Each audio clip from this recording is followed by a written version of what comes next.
Hallelujah. Praise the Lord. God is good. God is good and all the time. Yeshu चांगला आहे. येशू चांगला आहे. देवाच्या वचनाकडे जाऊया. आपण जाऊया यशाया 40:18. तुम्ही देवाला कोणाची उपमा द्याल? तुम्ही देवाला, परमेश्वराला, येशूला कोणाची उपमा द्याल? त्याच्याशी कोणती प्रतिमा लावून पाहाल? त्या देवाशी कोणती प्रतिमा लावून पाहाल?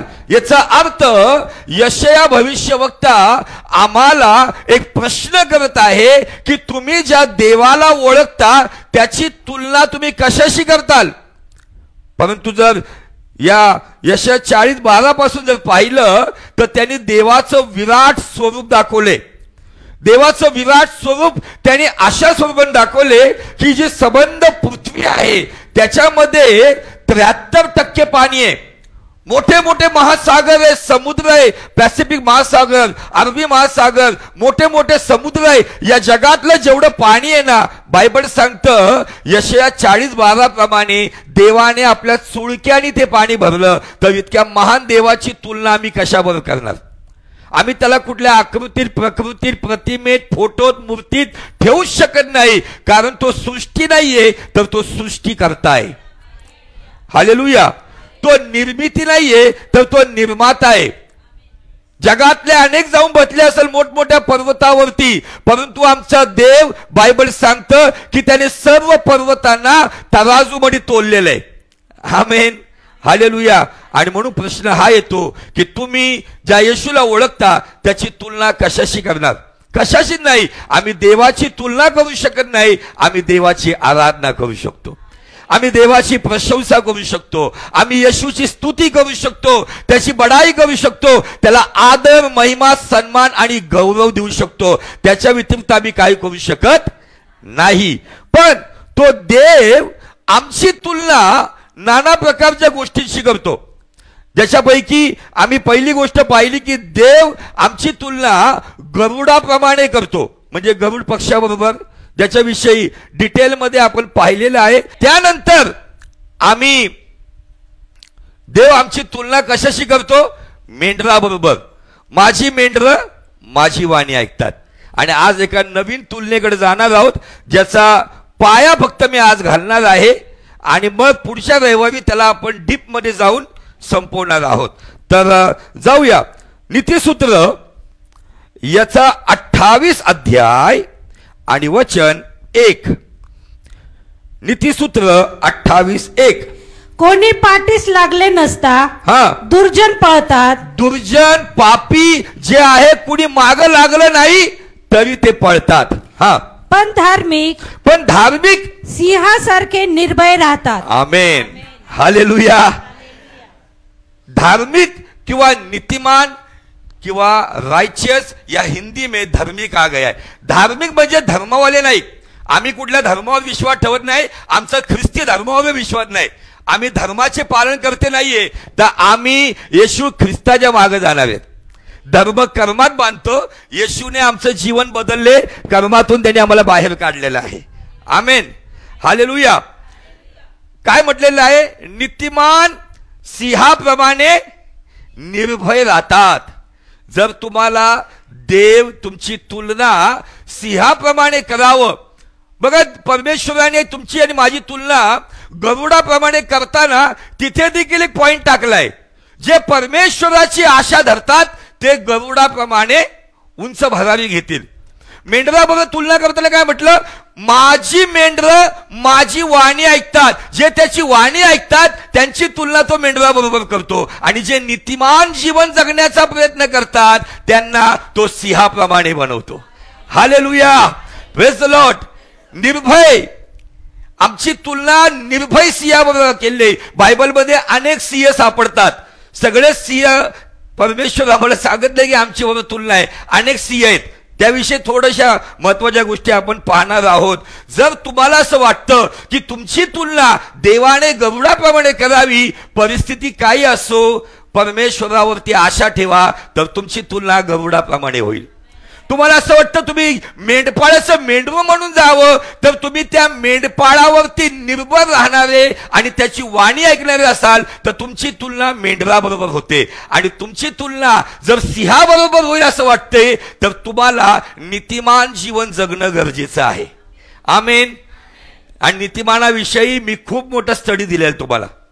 नीतिमान रोम 3:10 सांगतं, अनेक लोक या वचनाचा उपयोग आपले पाप झाकायला करतात, आपल्या पापावर पडदा घालायला करतात. रोम 3:10 सांगतं, नीतिमान कोणी नाही, एक देखील नाही. नीतिमान कोणी नाही, एक देखील नाही. पण याकोबाचं पत्र 5:16 सांगतं की नीतिमानाची प्रार्थना कार्य करण्यात फार प्रबळ आहे. मग रोम 3:10 असं का सांगते? शास्त्रात असं लिहिलं आहे, नियमशास्त्राच्या पालनाने, सर्व कर्म करण्याने नीतिमान कोणी होऊ शकत नाही, पण येशूच्या रक्ताने सर्व विनामूल्य नीतिमान होतात. हालेलुया.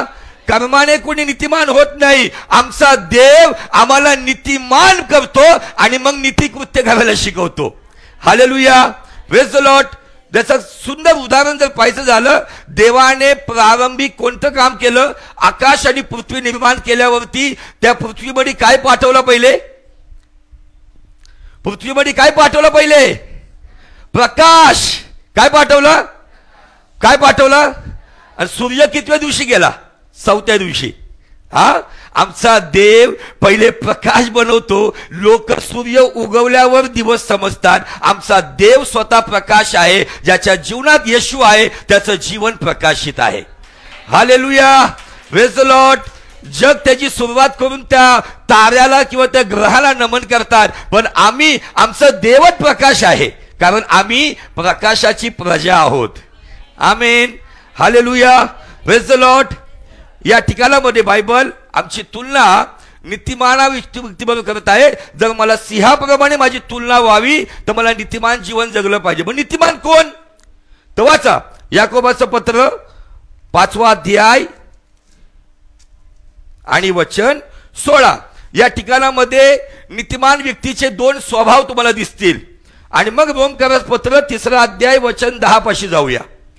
तेव्हा तुम्ही निरोगी व्हावे म्हणून. तुम्ही निरोगी व्हावे. तुम्हाला बरं व्हायचं का निरोगी व्हायचंय? निरोगी याचा अर्थ समूळ इलाज, कुठला त्रास नाही. बायबल सांगतं तुम्ही निरोगी व्हावं म्हणून आपली पातके, आपली पाप, आपल्या चुका एकमेकांजवळ कबूल करून, एकमेकांजवळ कबूल करून एकमेकांसाठी प्रार्थना करा. एकमेकांसाठी प्रार्थना करा. या एकाच वचनामध्ये 3 गोष्टी पाहायला मिळतात. पुढे नीतिमानाची प्रार्थना, लगेच म्हटले नीतिमानाची प्रार्थना कार्य करण्यास फार प्रबळ असते. नीतिमानाची प्रार्थना कार्य करण्यास फार प्रबळ. हिंदी में दिया है, धर्मी जन की प्रार्थना के प्रभाव से बहुत कुछ हो सकता है जो अब तक नहीं हुआ है. आमेन. हालेलुया. नव्या करारानुसार नीतिमान व्यक्ती कोण आहे माहितीये का? जो क्षमाशील आहे, जो आपलं पाप स्वीकारतो, आपल्या पापाविषयी क्षमा मागतो आणि जो क्षमा मागतो त्याला जो क्षमा करतो. नव्या करारानुसार येशूचा पहिला स्वभाव आहे क्षमाशील. दुसरा स्वभाव आहे प्रार्थनाशील. कुणासाठी? ज्याला क्षमा केली, ज्याच्याकडे क्षमा मागितली त्याच्यासाठी प्रार्थना करा. तुम्ही निरोगी होताल. कुठून निरोगी होताल माहिती? पहिले अंतःकरणातून निरोगी होताल. बायबल सांगतं अंतःकरण अनेक गोष्टींनी आजारी आहे, परंतु आनंदी हृदय उत्कृष्ट. आमच्या अंतःकरणामध्ये आनंद कधी होईल? क्षमा मागा आणि क्षमा करा. बघा आनंद कसा काम करतो. हालेलुया.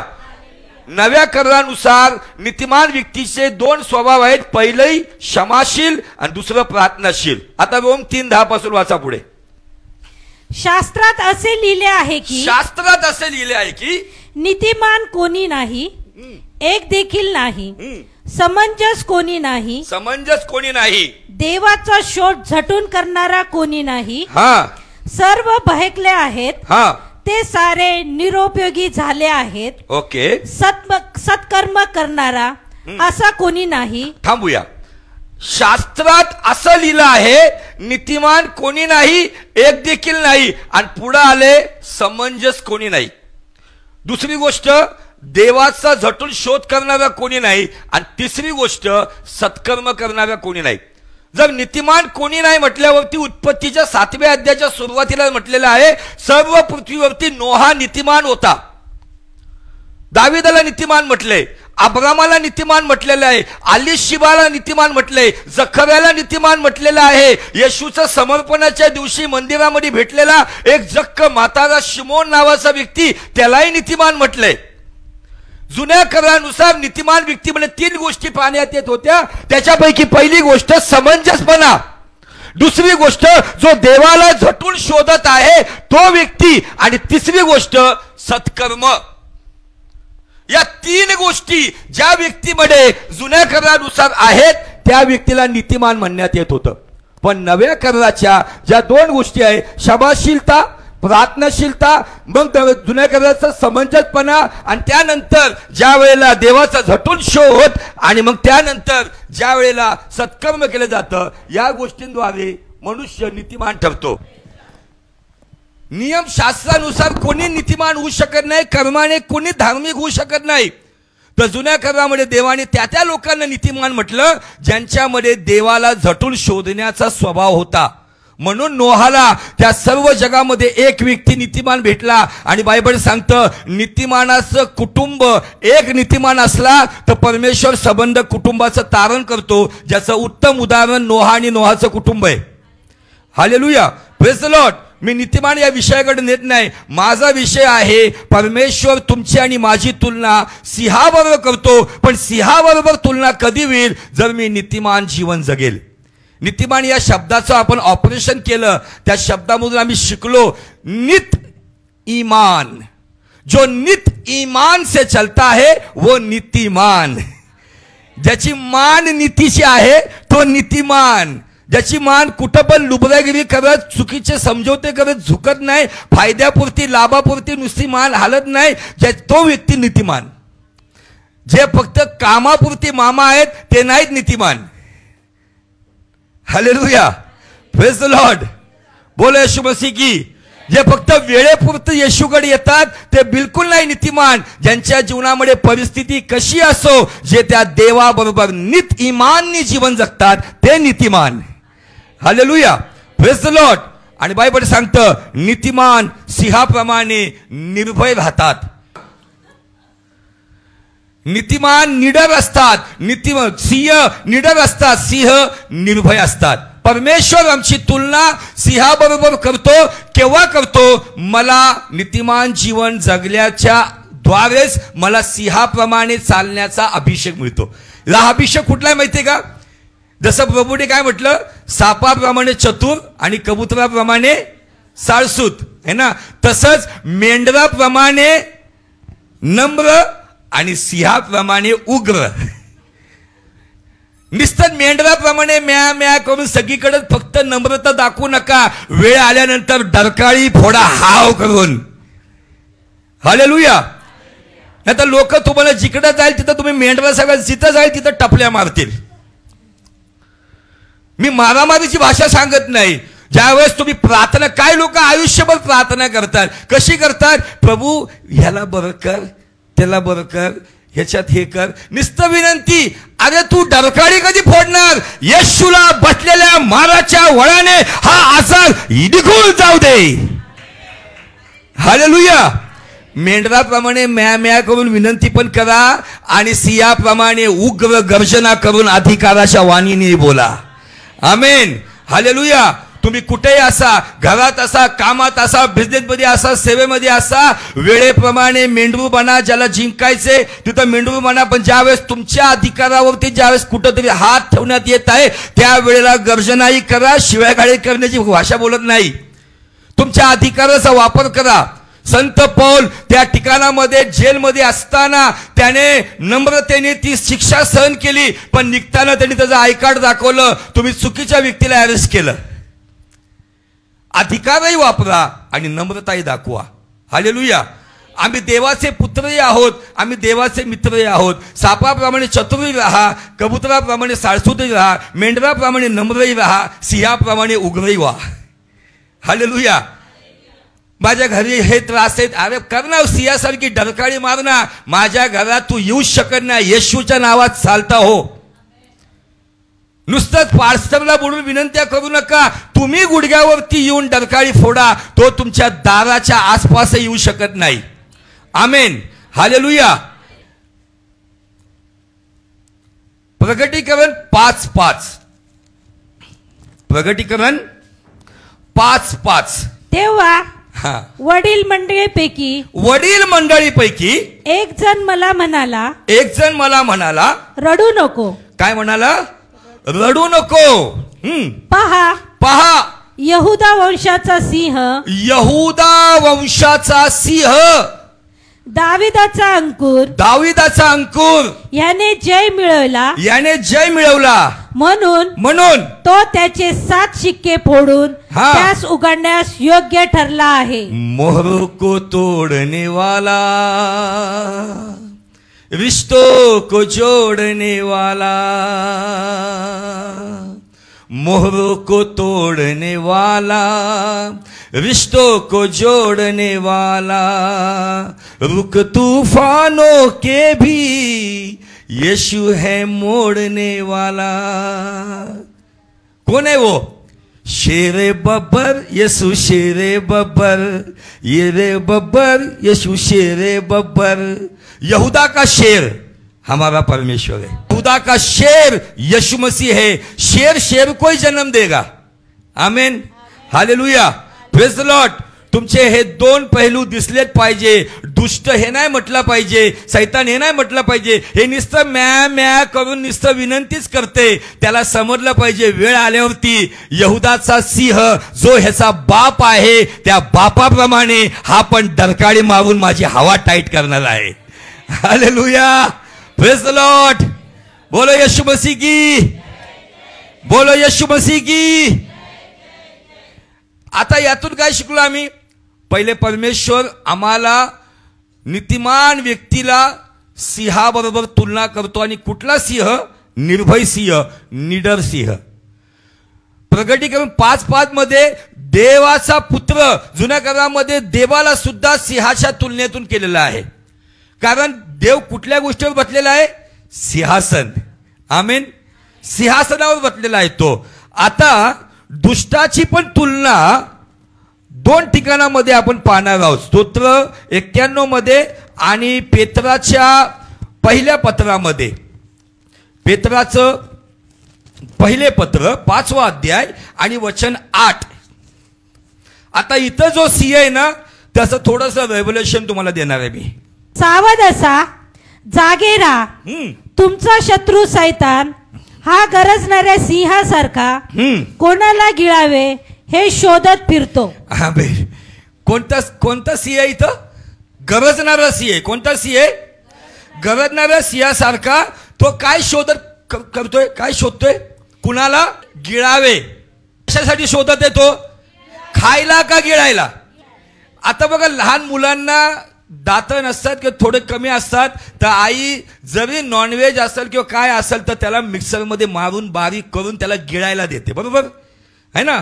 ते गिळायचं काम करते, चावायचं काम करते का? इथं काय दिलं माहितीये का? दुष्ट सैतान, सावध राहा, लवकर उठा, जागे राहा, निस्तर व्यर्थ जागे नका राहू. इथं दिले की तो सैतान गरजणाऱ्या सिंहासारखा कोणाला गिळावे. आणि तो कुणाला गिळतो माहितीये का? आता गिळली कोणती वस्तू जाती? जी खडबडीत आहे, रफ आहे, का एकदम साबुदाण्याची कंजी आहे. हा, गिळली कोणती वस्तू जाते? आजारी पडल्यावरती चावायला नको रे बाबा, त्रास होतोय, आई बी म्हणतो कंजी पी, कंजी कंजी म्हणून घे कंजी. कोण पाचते ओट्स. गिळायला सोपं जातं ना, चावायला टेन्शन नाही. त्याला या ठिकाणामध्ये गिळणारा सिंह म्हटलेला आहे. कुठला सिंह? मी गर्जनेचा सिंह नाही म्हटलं. का गिळणारा सिंह माहितीये का? त्याचे सगळे दात 2024 वर्षापूर्वी वधस्तंभावरती यहुदाच्या सिंहाने पाडून टाकलेले आहे. त्यामुळे तो चावू शकत नाही. फाडू शकत नाही, खाऊ शकत नाही, तो गिळू शकतो. आणि गिळले ते लोक जातील जे प्रार्थनाविरहित जीवन जगतील, गिळले ते लोक जातील जे जगी गोष्टीमध्ये अडकलेले असतील, गिळले ते लोक जातील जे अभिषेकाविना राहतील, गिळले ते राहतील की ज्यांचं जीवन एकदम लुसलुशीत असणार आहे. असं आपलं जीवन खडबडीत करा ना, कदाचित चुकून जेव्हा तो गिळायला लागल ना, त्याच्या गळ्याला अशा इन्फेक्शनच्या अशा धारा लागल्या पाहिजे, रक्ताच्या वखलात पाहिजे बाहेर. कुणाला गिळतोय मी? आम्ही गिळले जावले याचा अर्थ आहे ना, आम्ही एकदम तुळतुळीत झालो, तो मी मस्त गिळतोय. का? आमचं प्रार्थना जीवन नाही, आमचं देवाबरोबर प्रामाणिक जीवन नाही, आम्ही वेळेप्रमाणे फक्त देवाकडे येतोय, आमच्या गरजेप्रमाणे देवा. तुमचं प्रार्थनामय जीवन इतकं खडबडीत झालं पाहिजे की तो तोंडात धरला. म्हणून मी कुणाला धरले? आज मोठ्या प्रमाणामध्ये हा गरजणारा सिंह अनेक विश्वासणाऱ्यांना खूप सहजरित्याने गिळत आहे. पण मला सांगू द्या, तुम्ही असं म्हटलं पाहिजे, जर साव बोळक्या, काय म्हणायचं? लहान मुलाला दात नाही देता का? नाही हात दात आल्यावर देता का? हा दात मजा वाटते, मग मम्मी चावते, काय होत नाही. हा कारण दात नाही, बोळका आहे ते. हा पण बोळका आहे. 2024 वर्षापूर्वी तुमच्या आणि माझ्या यहुदाचा सिंह येशू प्रभूने त्याचे आपल्या मरणाने वधस्तंभावर सगळे दात पाडून टाकलेले आहे. तो कुठल्याही येशूवर पक्क्या विश्वासणाऱ्याला कदापि गिळू शकत नाही, कारण त्याचं जीवन अभिषेकाने तेवढं खडतरीत झालेलं आहे. Hallelujah, praise the Lord. जो म्हणतोय ना लय त्रास देतोय, काय काय लोकांनी देवाचं नाव कमी आणि लगेच सैतानाने असं केलं आणि का केलं? तुझं तुळतुळी जीवन आहे, साबुदाण्याची कंजी आहे म्हणून गिळतोय तो. शिराय शिरा, शिरा कसा दात न लावता आत गिळला जातो, शिराय अशी खरबरीत भाकर हो प्रार्थना हो. त्याच्या तोंडात धरल्याबरोबर त्याला कळलं पाहिजे की कुठला आयटम घेतलाय मी तोंडात. दुष्टाची तुलना गिळणाऱ्या सिंहाबरोबर केली. जर तुमचं प्रार्थना जीवन ज्यावेळेस असं बघा, व्यायाम करणाऱ्या लोकांमध्ये गाठी येतात हातावरती, है ना, हाताला दाखवता बघा मला एवढं गाठी आले. प्रार्थना करणाऱ्याच्या गुडघ्याला गाठी येतात. हालेलुया. तुमच्या प्रार्थना जीवनाच्या गुडघ्याच्या गाठी बघून तो विचार केला पाहिजे, चुकून याला जर मी गिळलो तर माझा घासात फाटायचा. आणि माझा बाप जर यहुदाचा सिंह आहे तर मी निर्भय आणि निडर सिंह आहे. परिस्थिती काही असो, त्याला बसलेल्या माराच्या वळाने मला आरोग्य मिळेल. त्याला मी सहजासहजी आजचा दिवस माझा गिळू देणार नाही, त्याला मी गिळेल आज. Hallelujah, praise the Lord. त्यांनी सांगितलं पाहिजे त्याच्या बाकीच्यांना. वाचा स्तोत्र 91 काय सांगतं? तू सिंह व नाग यावर पाय देऊन चालशील. तू सिंह व नाग यांच्यावर पाय देऊन चालशील. तरुण सिंह व अजगर यांना तुडवीत चालशील. यांना तुडवीत चालशील. आता हे कुठला सिंह आहे? जसं मी म्हटलं, जसं यहुदाचा सिंह माझा येशू माझा बाप तो मुफासा आणि मी त्याचा सिंबा, तसंच तो लुसिफर तो सिंह आणि त्याचे तरुण सिंह म्हणजे सर्व अधिकारी आणि दुष्टात्मे काळोखामधले, तू त्यांना तुडवत चालशील. पण कधी? जर तू पराच्या गुप्तस्थळी स्तोत्र 91:1 वचनाचं जो पालन करतो ना, त्याला हे अधिकार आहे. काय काय लोक काय करतात माहितीये का? प्रॉब्लेम आला ना, स्तोत्र 91 काढा काढा काढा काढा काढा. घातक मवीपासून तो तुझा बचाव करील, तुझ्यावर फाकर घालील, त्याच्या पंखाखाली तुला आश्रय आहे. रात्रीच्या समयीचं भय, दिवसा सुटणारा बाण, हे सगळं फडा फडा फडा बोलणार. आणि बा आपण वाचले, अरे पण माझ्या भावा माझ्या बहिणी, हे संरक्षण कुणाला आहे? स्तोत्र 91:8 आहे, जो पराच्या गुप्तस्थळी वसतो तो सर्व समर्थाच्या सावलीत राहील.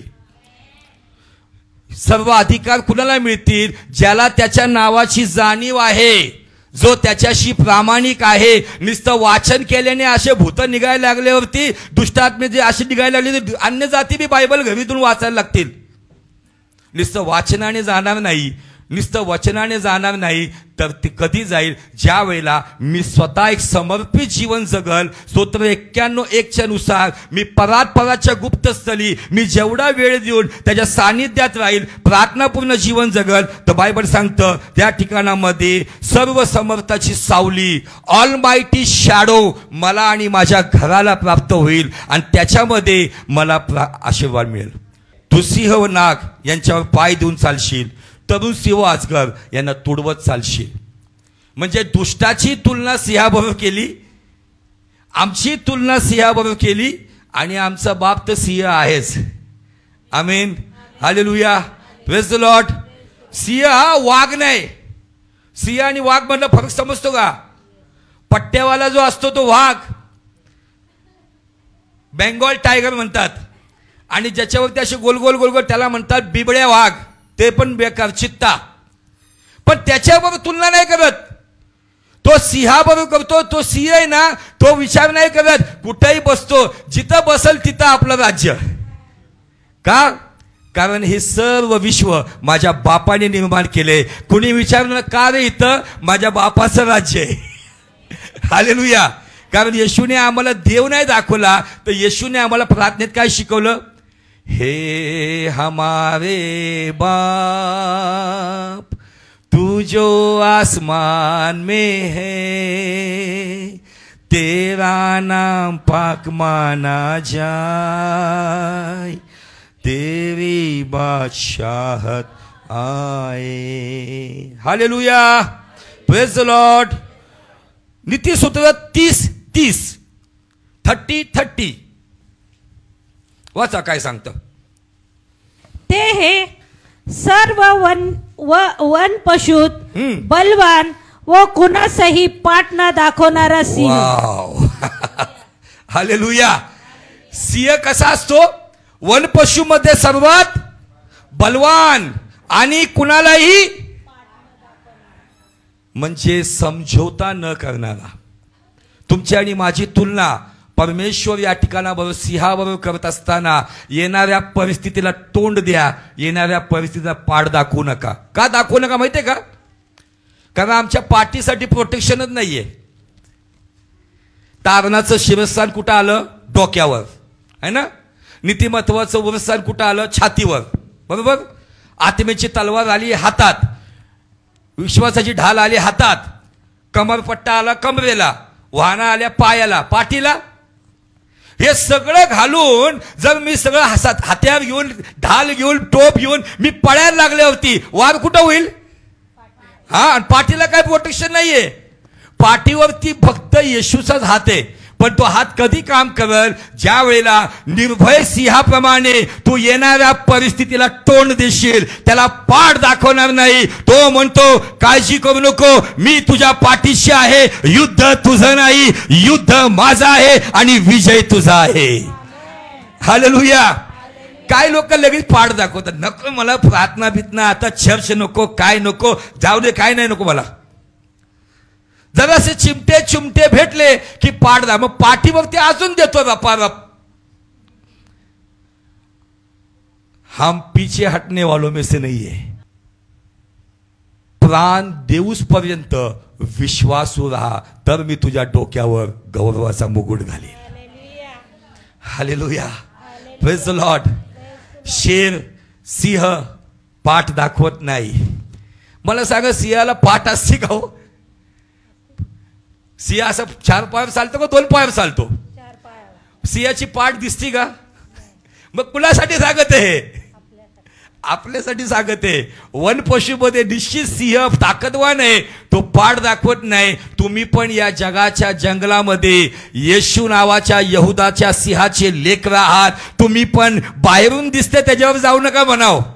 अंदर जो बैठा है ना, कारण जगात जो आहे त्याच्यापेक्षा 1 योहान 4:4 प्रमाणे माझ्यामध्ये जो आहे तो बलवान आहे.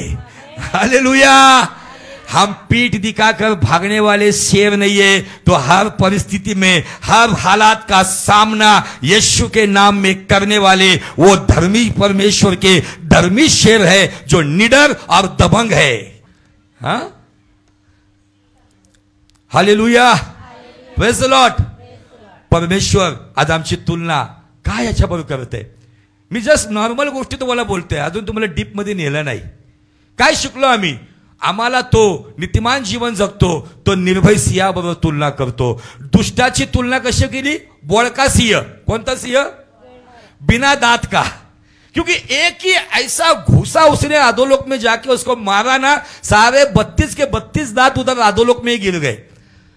अभी वो केवल निगलने का काम करता है, गिळायचं काम करतो. गिळले जाऊ नका, साबुदाणा कंजी आणि शिरा होऊ नका, रफ अँड टफ ज्वारीची भाकरी व्हा. Hallelujah, praise the Lord. पण त्याच्यासाठी बलिदान द्यावं लागतं, वेळ काढावा लागतो, प्रार्थनेत बसायला लागतं, हाताच्या घट्ट्यांपेक्षा गुडघ्यांचे घट्टे बनवावे लागतात. जर ते करताल तर निश्चित परमेश्वर तुमच्या जीवनात कार्य कराल. एक लास्ट वचन वाचून मी थांबणार आहे. स्तोत्र 104 वचन 21. नीट ऐका हे वचन, शेवट करतो मी त्याच्यावर. तरुण सिंह. कोणता सिंह? तुम्ही म्हातारे सिंह का तरुण सिंह आहे? बोला. हा वाचा. तरुण सिंह. तरुण सिंह आपल्या भक्ष्यासाठी गर्जना करीतात. नीट ऐका. तरुण सिंह आपल्या भक्ष्यासाठी, आपल्या शिकारीसाठी किंवा आपल्या पोटा पाण्यासाठी काय करतात? गर्जना करतात. देवाजवळ आपले अन्न मागतात. वाव. हे मी म्हणत नाही, बायबल सांगते. कधी कधी गर्जना करतात? संध्याकाळी, रात्री बिछाण्यावर झोपताना 2 मिनिटाची का काहीतरी त्रास होतो म्हणून तेव्हा? आपल्या रोजच्या भाकरीसाठी प्रभूने शिकवलं, रोज की रोटी हमारी आज हमको दे दे, रोज की रोटी हमारी आज हमको दे दे, जीवन की रोटी तू है, तू ही हमारा बल है. तरुण सिंह गर्जना करतात, आपल्या अन्नासाठी देवाकडे मागतात, देवाकडे मागतात. जर एक जनावराची तुलना आमच्याबरोबर केली जाते, पण त्या जनावराविषयी स्तोत्र करता म्हणतो की आपल्या अन्नासाठी ते आपल्या देवावर अवलंबून आहेत. तुमचं पहिलं आत्मिक अन्न देवाची उपस्थिती, देवाचा अभिषेक, देवाचं वचन, प्रार्थनामय जीवन. काय भजनांमध्ये ना मला एक गाणं लय आवडायचं. त्यामुळे ते शब्द असे होते, देवराया आम्ही दीन, दया सागरीचे मीन. त्यामुळे एक लाईन खूप चांगली होती. ती लाईन अशी सांगती, प्रार्थनेचे अन्न खावे, सिद्ध व्हावे तुझ्या सेवे, प्रार्थनेचे अन्न खावे, सिद्ध व्हावे तुझ्या सेवे, सिद्ध व्हावे तुझ्या सेवे. कोणतं अन्न खावे? आमची प्रार्थना बाजूला राहती, सकाळच्या नाश्त्यावरूनच पहिले किरकिरी आहे. ज्यावेळेस सुरुवात होती सकाळची, प्रार्थनेचं अन्न खा. तुमच्या शारीरिक पोटाची निश्चित गरज आहे, परंतु तुमच्या आत्मिक पोटाचं काय? आम्ही शरीराने चांगले मसल्स बनवायला लागलोय, आमचा आत्मा खोकड होत चाललाय, स्केलेटन सारखा. का? कारण आम्ही शरीराला मस्त देतोय, हे स्टार्टर ते स्टार्टर. आता तर फॅशन आहे निम्नवेळा हॉटेलला जायची, आता तर फॅशन आहे निम्नवेळा केटर शोधायची. पण आमच्या आत्म्याचं काय?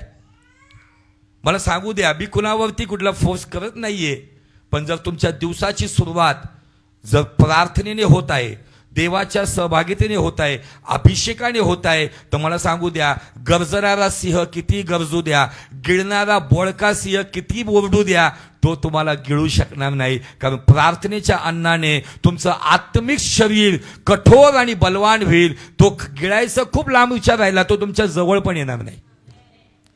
मी जस्ट शॉर्टमध्ये या गोष्टी तुमच्या समोर ठेवल्या आहेत. आज देवाची इच्छा आहे की तुम्ही सिंह आहात, मांजरीसारखे म्याव म्याव करू नका. तुम्ही गरुडात कावळा चिमणीसारखं कावकाव चिवचिव करू नका. सिंहचा का आमची तुलना करत आहे? जर गरुड पक्ष्यांचा राजा आहे, जर गरुडाबरोबर आमची तुलना करतो तर आम्हाला त्याद्वारे राजेशाही अभिषेक आहे. सिंह हा जंगलाचा राजा आहे, जर सिंहाबरोबर तुलना करतो तर तिथेही आम्हाला राजेशाही अभिषेक आहे. Hallelujah, praise the Lord. तुमचा माझा अभिषेक साधा नाहीये, तो अभिषेक नाहीये ज्या अभिषेकासाठी अलिशा एलियाकडे बघत होता, त्या अभिषेकाविषयी सांगत नाही. तो अभिषेक वैयक्तिक होता, निरनिराळ्या गोष्टींमध्ये होता. परंतु जो अभिषेक आम्हाला ख्रिस्ताकडून मिळतो तो अभिषेक सर्व परिस्थितीवरती विजयी करतो. Hallelujah, praise the Lord. पण त्याच्यासाठी समर्पण आहे. जर समर्पण करताल तर निश्चित अभिषेक प्राप्त करताल. Hallelujah, praise the Lord.